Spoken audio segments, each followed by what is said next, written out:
Jai Jinendra, everybody. Just trying to share my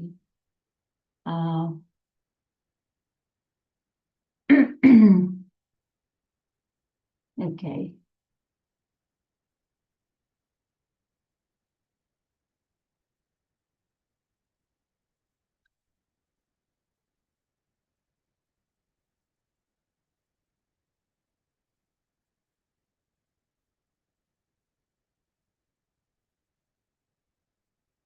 Right. Sorry. Jai Jinendra, everybody. Good evening. I hope you all had a good day. As you all know, this is our final talk on this Arihant Vandanavali.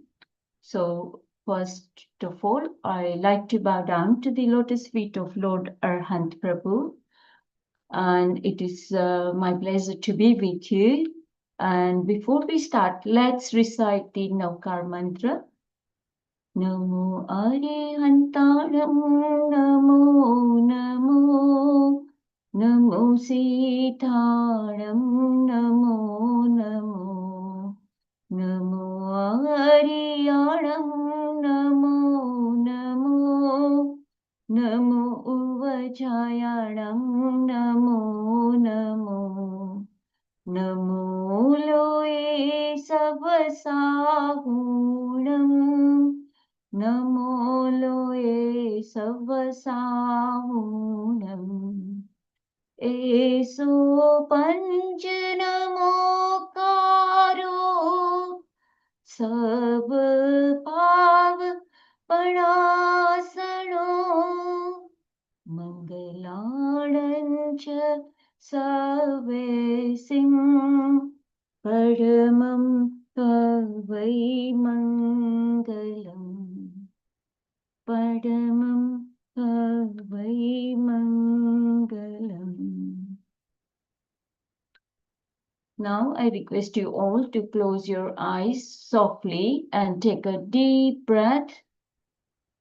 Try and deep breathe for 5 times. Take a deep breath and out. And try to slow down your breath completely. And in 2 minutes, just think of Arihant Prabhu. Think of all his virtues that we have seen so far. Feel his presence in your room. Feel those vibrations. For 2 minutes, just concentrate on your breath and feel those pious vibrations around you.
Om Arham.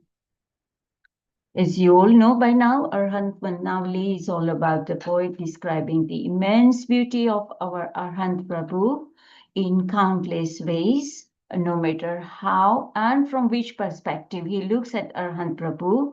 The poet is filled with deep joy and emotion and compelled to bow down each time he reflects on any of his virtues. So, as you know, we have seen so far, we have seen his how the celebrations took place when he was conceived, then his birth celebration, and then obviously they went celestial beings, they take him on Mount Meru, while the rest of the world remains asleep. His childhood spent with Dev and a celestial being who take form of children and play with him. He grows into adulthood in unmatched inner and outer beauty, along with his extraordinary knowledge, amazes the world. He is then requested by Devas to take Diksha and proceed on his spiritual journey. We have also seen the grand celebration during the Diksha Mahotsav and how he wanders fearlessly during his period of sadhana, caring for all living beings, and after his intense sadhana, he achieves the Keval Gnan. And then he preaches for the welfare of living being. So last week we saw how beautiful his Samusaran takes place, and it's like with all Astapratiharias, and the main thing he talks about is only he talks about only 3 words to his disciples, and from there they all create our agam, and those 3 words are upneiva, vigmeiva, and druveiva. So as you have seen, now we go on to, and the last stanza we saw was 40, that was 40, yes, 40. And there we have seen that he is almost ready to go to moksha. The only thing now left for him to do is Shaileshikaran, which I did talk about that, before they go to moksha for the very short period of time, like when you pronounce only 5 vowels, they stop all the activities of their body, mind, and spirit, and that is how they go to moksha, and that is called Saileshikaran. Obviously, it is again going to be repeated in a few more stanzas, but let's just go on to 41 first, and that says Harshe Parela. So 41 is right. हर्षे बरेला देव निर्मित अंतिम संवसरणे जे शोभता अरिहंत परमात्मा जगत घर आंगणे जे नामना शुभ स्मरण थी विखराय वादळ दुखना एवा प्रभु अरिहंत ने पंचांग भावे हुनमु. So what does this say? Overjoyed the gods create the final Samusaran. He shines forth as Lord Arihant before the entire world.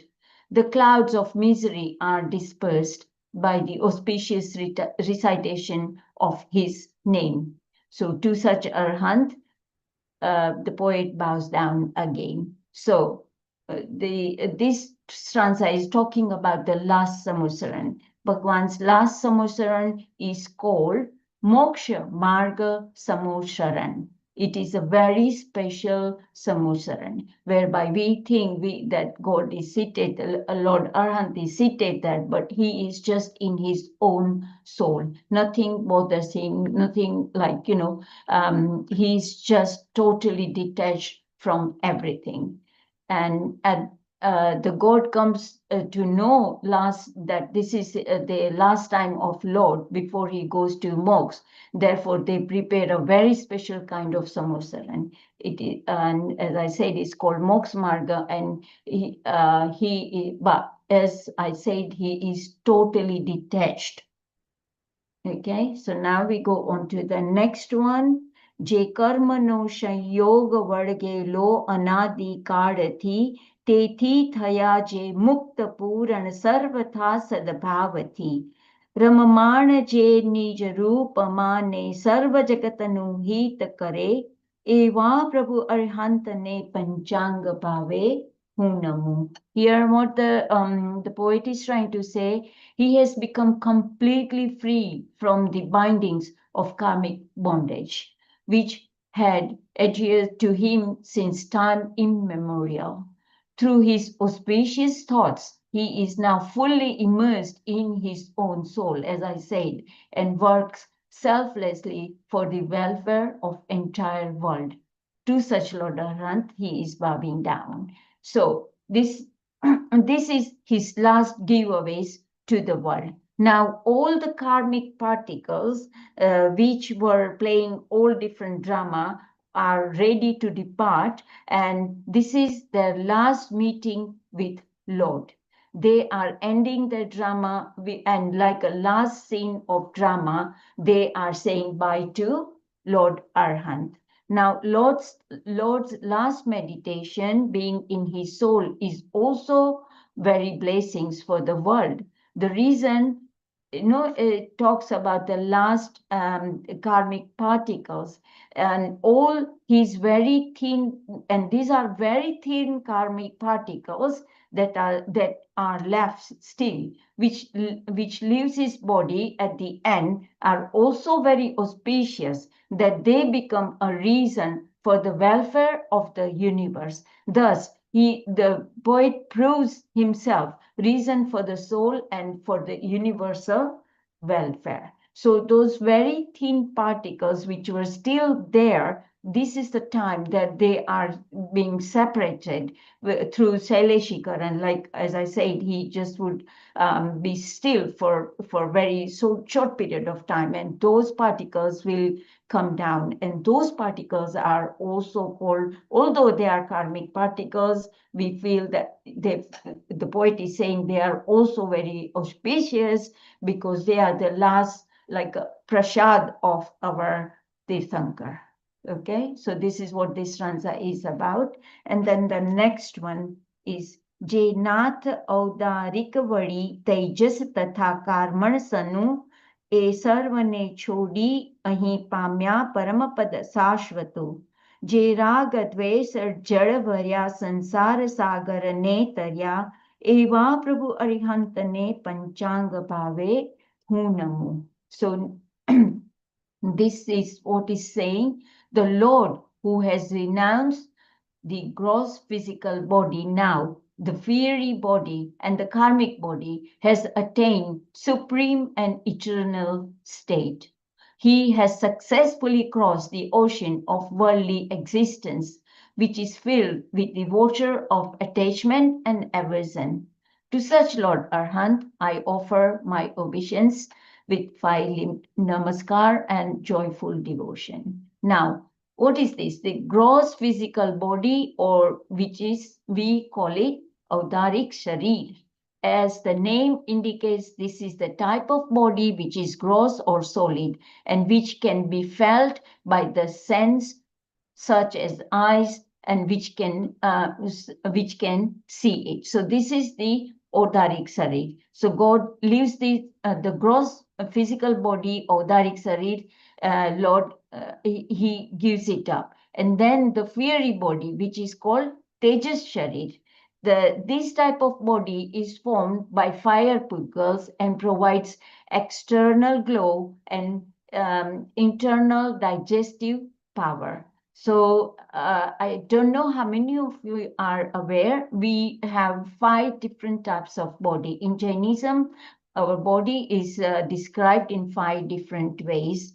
So the first one is physical body, which is Avdarik Sarir, and then fiery body, that is Tejas Sarir. As I said, it helps to digest the digestion system. And then karmic body, which is Karman Sharir. So for Arihant, even his body is full of like higher achievements like Tejolesha and very many hidden achievements. Okay, is Tejas body is still there, and then the Karman body, Karman Sharir, is due to activity, especially the passions, Kashai. The soul attracts matter of karmic pudgal, which bind it by becoming the karma body. So any like us who are still in sansar, we have this karmic body with us all the time. But for Arhant, even this body has only agati karmas left now, because he already achieved keval gyan, so he doesn't have ghati karma. He just have only agati karma, which are not to do with the soul, and therefore it is full of punya and very auspicious particles. That's the body that he has got it. So in this stanza, it talks only about these three first body, that is Avdari Sharir, Tejas Sharir, and Karman Sharir. Those were the only three left before he does the Shaileshikaran, but for him, even these three Sharir are very auspicious because he does not have any Ghati karmas left. Okay. Now, if just for the knowledge, there is the fourth body, that is subtle transformation, or Vaikriya Sharir. I won't go into it now. Vaikriya Sharir is the type, like, the type of body is the fine invisible body occupied by godly beings, that is Devgati, and the denses of hell, so Naragati as well. Okay, and then there is Aharak Sharir. This is a special type of body created by developed soul, which is, we call it Labdhidhari, for a short time, less than 48 minutes, for traveling to other galaxies to pay respects to, or to consult the Tirthankaras on the other planets. Okay, so but we are only concerned about these three. I just, while we were at the topic, I just talked about these 5 different bodies. Okay, now we go on to the next one. Which is Shaileshikaran Bhagatrije Sharirana Ocha Kari Pradesh Jivama Ghan Kari Varipurva Dhyan Prayogati Dhanushati Chutel Ban Tani Pare Shivagati Lahi Eva Prabhu Arihantane Panchang Pave Hunamu. So this is the main stanza. Here Lord is going towards moksha. Now, when he goes towards moksha, what happens? So the stanza says, during Shaileshikaran, he condensed his body to 2/3 of its original size. With the strength of prior meditation, he travels to moksha, just as an arrow swiftly departs from the bow. To such Lord Arhant, I pay my obeisance. Okay. So here we come across 4 questions which are the answers are found in this stanza. So I've put it in a question form, like the shape of the free soul, Mukta Atma. What would be the shape of it? So the first line gives the answer to the first question, which is, according to our Agam, there is space, which is called Akas Tattva, between all our organs. And if one tries to condense the body, then 2 parts will remain and the third one will be empty. So that is why poet is trying to say that Arhant Bhagwan, depending on the Shaileshikaran, as we talked about in stanza number 40, depending on their real status, with the help of their pure knowledge, separates material aggregates from the soul, and then only soul pradesh left. So they, like, for example, I would say that when we are trying to fill up our, like, green beans, with the lawn that we cut, how we really push it down, down, down. The more you push it, so there is no space left in between, and that is what happens.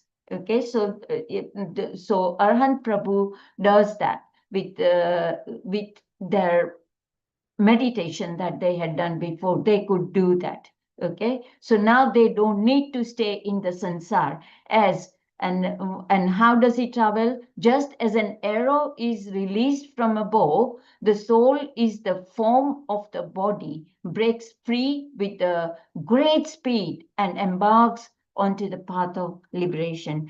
Of course, this is not a very appropriate example, as the soul travels a lot faster than the bow. Okay.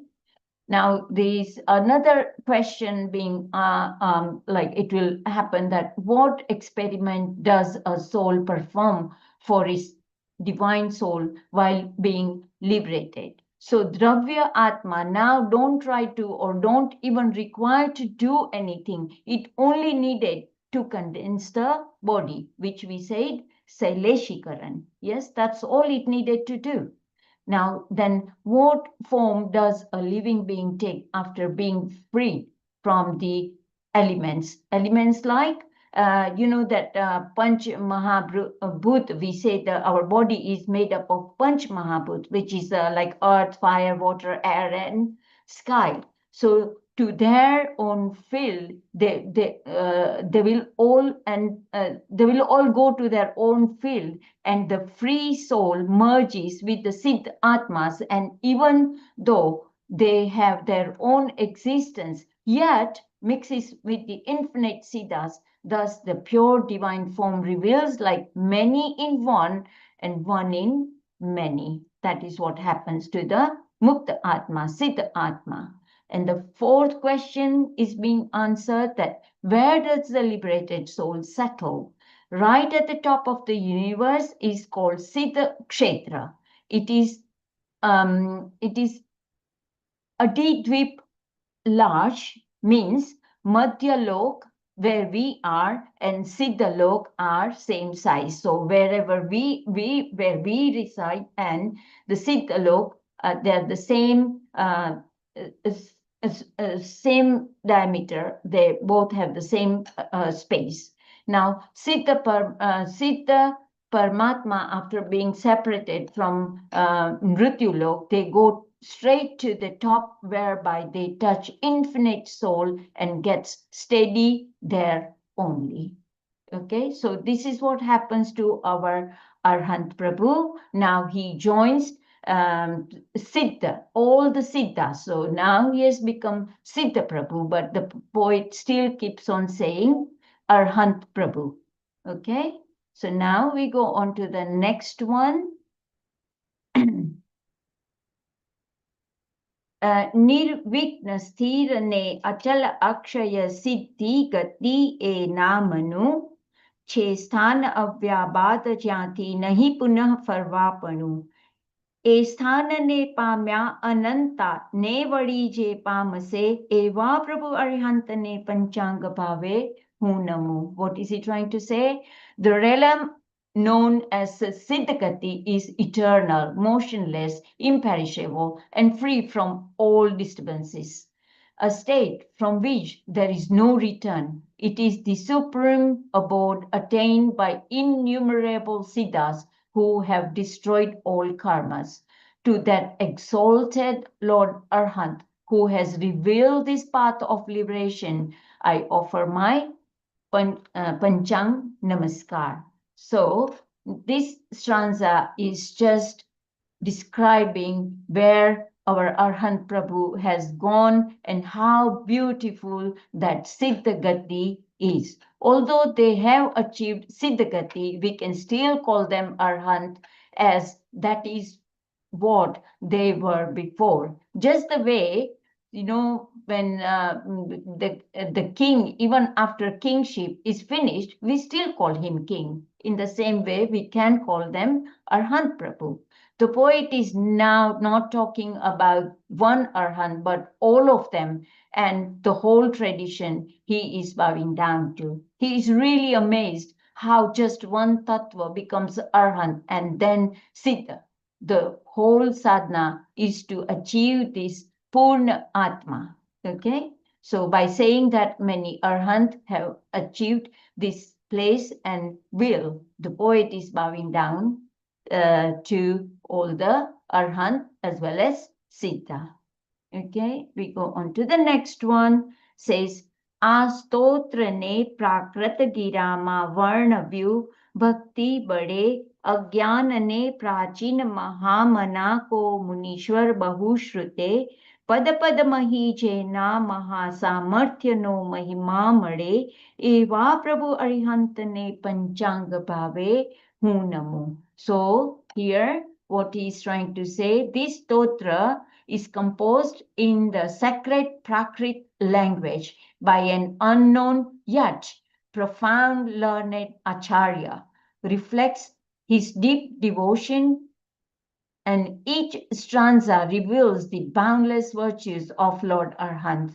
To that Supreme Arihant, I offer my five-limbed obeisance with joyful reverence and heartful devotion. So now, in this one, there are a couple of things that we can understand is about the original writer. The poet is talking about the original writer and the language. So now the poet includes the hymn of praise to complete the Arihant Vandanavali and generously and honestly accepts what he has composed in Gujarati. So the one I have been talking in Gujarati, that is the one poet has written saying this original hymn was in Prakrit language. So original was in Prakrit language, and the original stotra was written in by unknown writer who was Bahu Shruta. So what does Bahushrut mean? Scripture proficient preceptor. So to give you a bit more idea on Bahushrut, in Uttarayan Sutra, there is a chapter which is chapter number 11, I think is called Bahushruta Puja. So Bahushrut means Acharya who has the agamic knowledge, but they also know how to digest it. Not only from study point of view, but they have put it into practice. Therefore, in that chapter, quite a few examples are given for them. One of them is the how actually Bahushrut should be like, that one of them is the milk is white, but when you put that milk into white conch, it will look whiter. Same way that this knowledge beautifies their personality, and that is what they are, Bahushruta Acharya. Now there are three different Bahushruta Acharyas. Is called like Jaganya, who has studied many scriptures like Acharang Niset Sutra by heart with meaning. And then Madhyam Bahushrita, Acharang Nishet Sutra Krutang, like those by heart with meaning. And then Utkrishta Bahushrita, up to 10th Purva and above all the Purva Shruta Gyan. So obviously like so the higher one, the medium one, and then the lower one, acharyas. Okay, so amazing creation by writing this stotra. Although arhants are already very venerable, pujaniya, but he has made it even more touching to our heart, and as if we also bow down to each, and it made us bow down after each stanza as we got into deeper devotion. And now then the other thing I would like to clarify here is Prakrit language. Where does it come from? Is Prakrit is a very natural language. It was being spoken in different areas in which Magdi was main, and the rest were Pali, Saurasini, Kashmiri, Pisachi, and Upabranza. Thus, Prakrit is the inclusion of 6 languages. Jain Acharya is giving main priority to Magdi, which is 50%, and rest 5 in 50%. They started using routinely this Ardha Magdi. So they called it Ardha Magdi and created agams in this language. So they wanted to create it in people's language. Now Sanskrit means it's a refined language. So scholars refined Prakrit language and created proper grammar and called it Sanskrit. So that is the difference between Sanskrit and Prakrit. So the main difference is Sanskrit grammar was created before language, which is normal, but Prakrit grammar was created after the language was being spoken. Okay, so these are the two topics that I would like to talk about. And then I go on to the next one, which is J. Namaskara Swadhyay Ma Prekshi Hridaya Gad Banyu Shri ચંદ્ર નાચ્યો ગ્રંથ લઈ મહાભાવનું શરણું મળ્યું કીધી કરાવી અલ્પ ભક્તિ હોંશનું તરણું ફળ્યું એવા પ્રભુ અરિહંતને પંચાંગ ભાવે હું નમું. What does he talk about? So while studying this in the sacred text, which is called Namaskar Swadhyay, the poet Sri Chandra was so deeply moved that he began to dance with joy, holding the scripture upon his head, feeling as though he had found refuge for all future lifetimes. By engaging in inspiring others in this brief yet profound act of devotion, his small spark of bliss blossomed into boundless joy. To such divine Lord Arihant, I offer my five-limbed obeisance with joyous and reverence and heartfelt devotion. So here there's only one topic, that is Swadhyay and Bhakti together creates wonder. Both are the two sides of the coin. So after bowing down countless times, the poet, whose name is Sri Chandra, reveals to us the depth of his experience in a moment where both Namaskar and Swadhyay were taking place simultaneously. His heart was overwhelmed.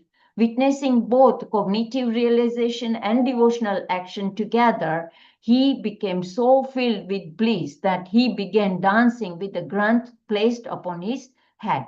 In that ecstatic state, he felt he had truly found refuge in the real Bhagavant, that is Lord. Through the short yet intense moment of devotion, he attained a great spiritual accomplishment, Mahasiddhi.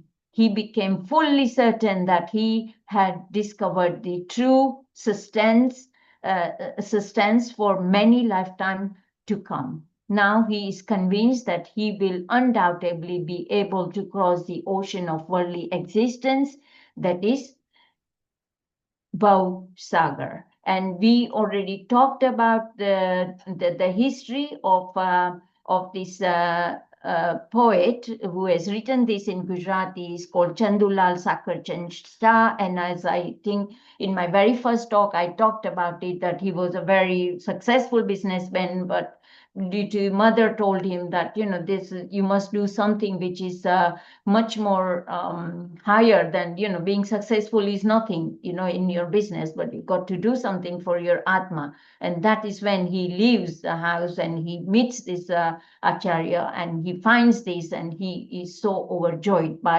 after finding this, and he translated it in Gujarati, and that is how we have got this today. Okay, now he's so certain, then again he talks about it in another two stanzas, the same thing. So Namaskar જેના ગુણોના સિંધુના બે બિંદુ પણ જાણું નહીં, પણ એક શ્રદ્ધા દિલમહી કે નાથ સમકો છે નહીં, જેના સહારે કોડ તરિયા મુક્તિ મુજ નિશ્ચય સહી, એવા પ્રભુ અરિહંતને પંચાંગ ભાવે હું નમું. As I said, he is so overjoyed and he is so certain that he has found the right thing to cross this sansar and be and achieve moksha. So he is again saying in this stanza that he is an ocean of infinite virtues, Lord Arihant. While I barely comprehend even a 2 drop, yet one unwavering faith resides within me. There is none equal to him. By placing their trust in him, countless souls have crossed the vast ocean of birth and death, and likewise I am assured of my liberation. To such divine Lord Arihant, I offer my five-limb salutation with joyful reverence and heartfelt devotion. So here again, both are is so important. From this, we can see that knowledge and faith, they go hand in hand. It's a beautiful stanza actually. It's a Lord's knowledge is infinite compared to us, like we are Chadmasta people. Knowledge is why we don't even understand Lord's preachings, and we cannot even measure his knowledge. Thus, we just have to determine that there is no one like him who is Anantagyani, and we just have to have him as a pillar of faith. And we can also verify that infinite souls swam this ocean with this faith. Thus, I have become fearless now that my moksha is definite with that faith in him. Knowledge is like a wave, but the faith is like a Chintamani diamond. You know how Chintamani diamond is, yeah? If we have faith in his existence, then less knowledge cannot be the hindrance. Even if we don't have knowledge, it's the faith that takes us further. In fact, if someone has 9 purva knowledge, but no faith, then he will always be wandering in the Bhav Chakra. So here he is trying to really strengthen our faith in Arihant Prabhu, that he himself is so strong about it. And he says, I'm sure that you will also cross the sansar with this faith. So, and there is this one little thing that someone asked Kabirji, where is Vishnu Bhagwan? And what did he say? He answered, Vishwas Vasti Vishnu, means Vishnu resides in the faith. In the same way, our faith will take us further on this path. Okay, and then I am just going on to the last one. Je nath che Tranabhuvanana Karuna Jage Jeni Vahe Jena Prabhave Vishwama Sadbhavani Sarani Vahe आपे वचन श्री चंद्र जगने as निश्चय तारसे एवा प्रभु अरिहंत ने पंचांग भावे हूँ नमो. So here he is saying he is the supreme lord of the three realms, and it is through his presence that compassion flow throughout the universe. By his divine influence, a current of goodwill continues to uplift the world.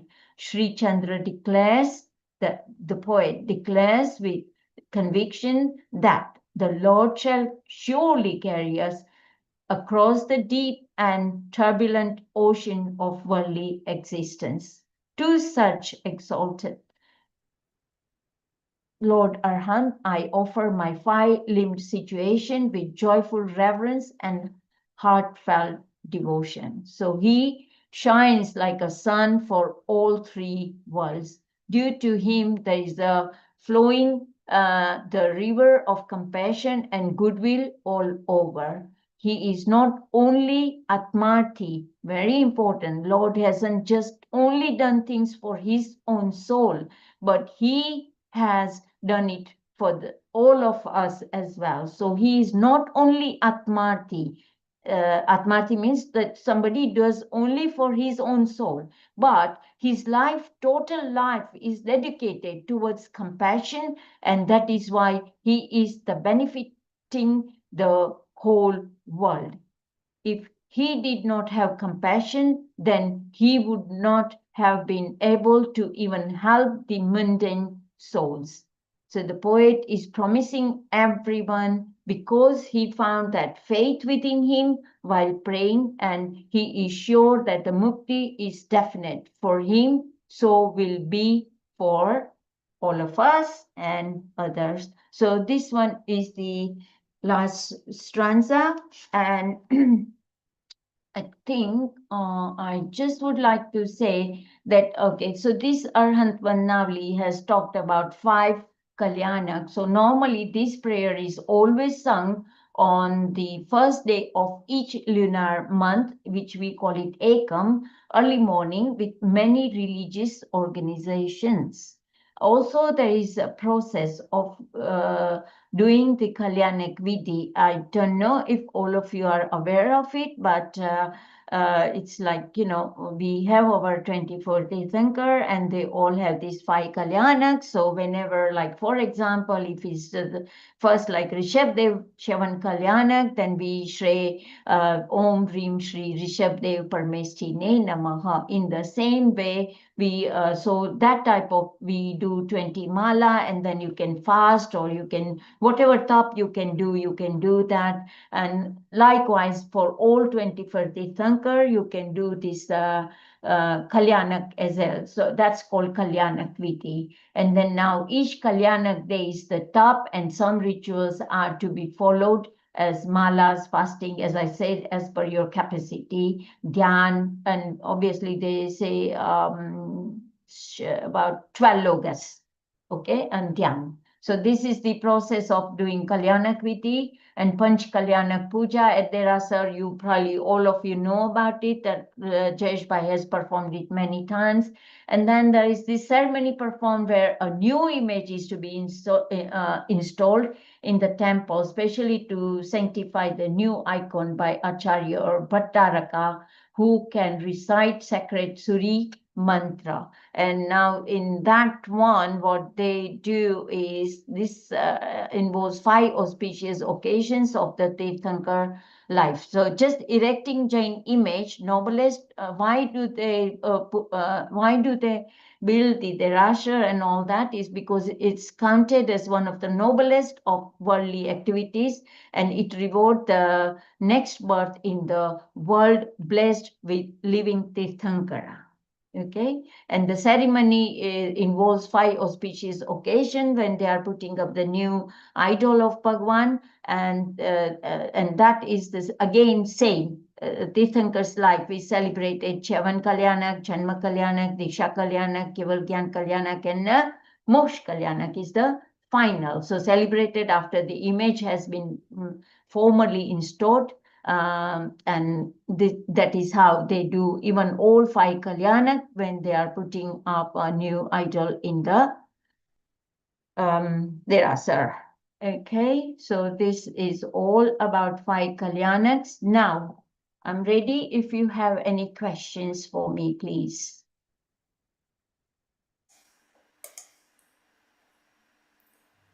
If you have any questions, please can you unmute yourself or raise your hand. You can also put it in the chat to Hinaben or myself if you don't want to ask yes, directly.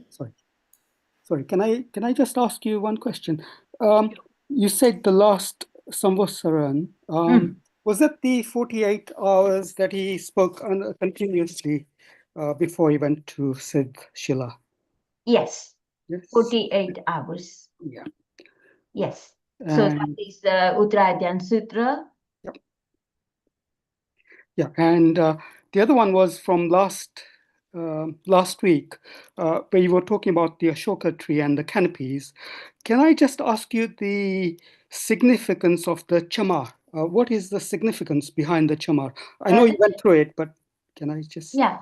Yeah, I mean, there are quite a few, but one of them definitely I feel is that when you do the chamar like that, it goes down and then it goes up again. So like surely whoever goes into Lord's feet is surely is to go up to moksha.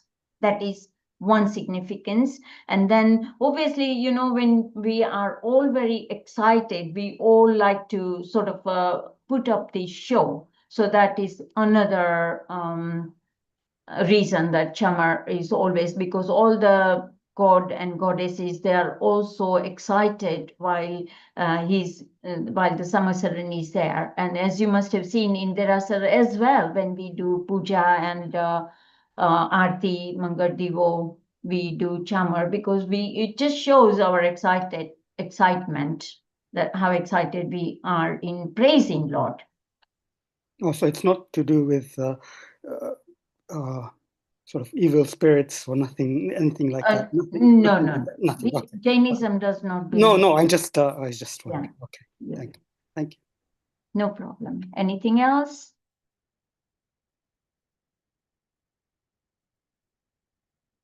Right. If you don't have question, I have a question for you. What did you think of all this last 5 weeks? We have been talking about this Arihant Vandanavali, as this is the prayer, and do you think it was informative for you? Or any comments if you would like to give on to this sort of because I know you have been doing technical Jainism with Dr. Ajit Pai, and this was a little bit different. So I would like to know your opinion. What did you think of it? Before sort of we started this topic, I was not even aware that there is such a sutra. And also the beauty of the sutra, even if I had read it by myself without your explanation, I wouldn't have been able to understand in depth. And it just describes so many good qualities of Bhagwan. And also there are certain things, for example, that Ashoka Vraksh and all that you covered, even like sort of how the body then, how when the Bhagwan goes to moksha, just before that, what happens and all that. I wasn't aware of any of that. So it has been very informative for me, for sure. Thank you. Thank you for your input. I would like other people to talk about whatever they found. It can be plus or minus, but it will give us all some thoughts that, should we be doing such thing or not? Anybody else? Hinaben, Jaitinendra. Jaitinendra. Yeah, I was so mesmerized by the whole of your whole of this thing, because as Nilma Ben said, I hadn't even known about this Vandavali at all. B, whenever you were explaining, I was trying to visualize how would it have been in that time. And you just gave us so much information, so much that, there was no time for me to even think or ask you questions or anything, because my mind was just full of visualizing the situation, understanding everything. And hats off to you, seriously, hats off to you. And you should do this more often. Thank you very much. But obviously, it's not me, it's the poet. But thank you very much for your comments. And it is very helpful to us that, what we should be doing and so on. Yeah, thank you very much. Anybody else? As Nilma Ben said, the poet has written it, but had you not explained anything, none of us would have, well, I wouldn't have understood at all. Yeah. So the credit also goes to you. Thank you. Thank you. Thank you. Anybody else, please?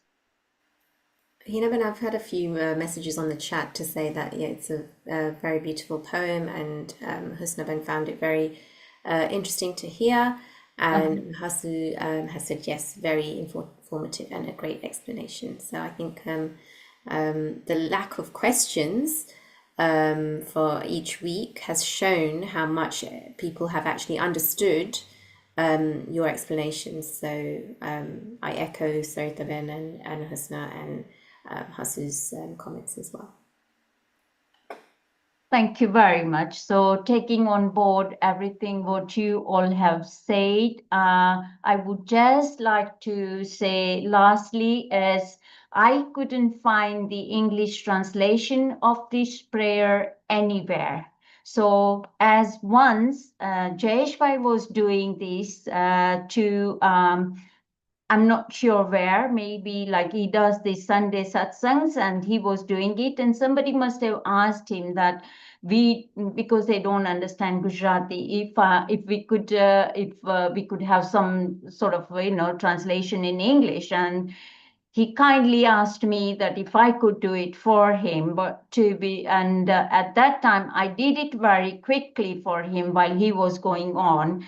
And then obviously, for me, it was also very mesmerizing. And some of the Gujarati words I myself didn't understand, and I didn't know how to go about it because I couldn't find anything on internet. And then what I did is I have a cousin in India, and I asked her, and she found me this Gujarati book, as I have given the picture on the very first slide as well. This Gujarati book contains the the pravachan of Param Darshanik Pujya Sri Jayant Muniji Maharaj Sahib in Gujarat. He once took this the prayer, and he gave the lectures on this in Gujarati. So this contains those lectures. So I read them, and then to my best efforts, I tried to translate as much I could with my very limited knowledge on Jainism. Therefore, I ask for forgiveness if I have made any mistakes in conveying the message of this prayer. So I say Michami Dukkaram, Jinagna Virud Kaipan બોલાયું હોય તો અરિહંત પ્રભુની સાક્ષીએ તસ્સ મિચ્છામિ દુક્કડમ. Now I will just recite the ending prayer. Thank you. Yeah, Hinaben, I Yes. just want to add this in Nilma. I just want to add one more thing. I think Sure. having the pictures on your slide Yes. really helped me to visualize and understand it even in greater detail. Yeah. I think that really has certainly helped. Obviously, the pictures are in the book. I took it from there, and you are so right that it helped me as well to understand what it's trying to say, because some of these Gujarati words were also difficult for me to understand. But as I read this lecture, it gave me more explanation. But thank you. These pictures are in the book. I just copied it. Thank you. Okay, so should we end today's session? We can. I just want to say a vote of thanks to Hinaben for taking these last 5 lessons. It has been very informative, and I think a lot of people have actually enjoyed it as well. So thank you so much. And Hinaben, if you want to just let us know if you're doing any other lessons anywhere, not through Oshwal, or if I know you help out at SCBP, and we were talking about the Jain Center as well. So Yes. if you can just let everyone know where we can find you and find your teachings.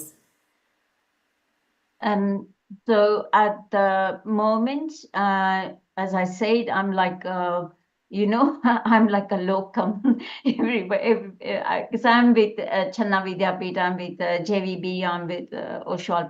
Whenever the normal lecturers are not there, or sometimes they want me to go and give talks, then I go. But there's no like regular lectures that I do, but surely I will in the future. And I really thank you and Oshwal community and Oshwal committee for giving me this opportunity. Thank you very much. Thank you. Thank you, Hinaben. Okay. Ajit Pai will be back next week, so we will resume. I'm not sure what the topic is, whether we will be continuing with Parshvanath Bhagwan's story, past pearls. So Shandip Pai will send out a message to update everyone on what the class will be next week. But thank you everyone for joining, and we will see you all next week. Thank you. Thank you. Just do the ending prayer. Chattari Mangalam, Arihanta Mangalam, Siddha Mangalam, Sahu Mangalam, Kevali Panato Tamo Mangalam, Chattari Lokuttama, Arihanta Lokuttama. सिद्धालोकुत्तमा साहूलोकुत्तमा केवली पन्नतो तमो लोकुत्तमो चत्तारी शरणं पवचामि अर्हन्ते शरणं पवचामि सीते शरणं पवचामि साहू शरणं पवचामि केवली पनतं धम्मं शरणं पवचामि पवचामि. Jai Jinendra everybody and good night. Thank you.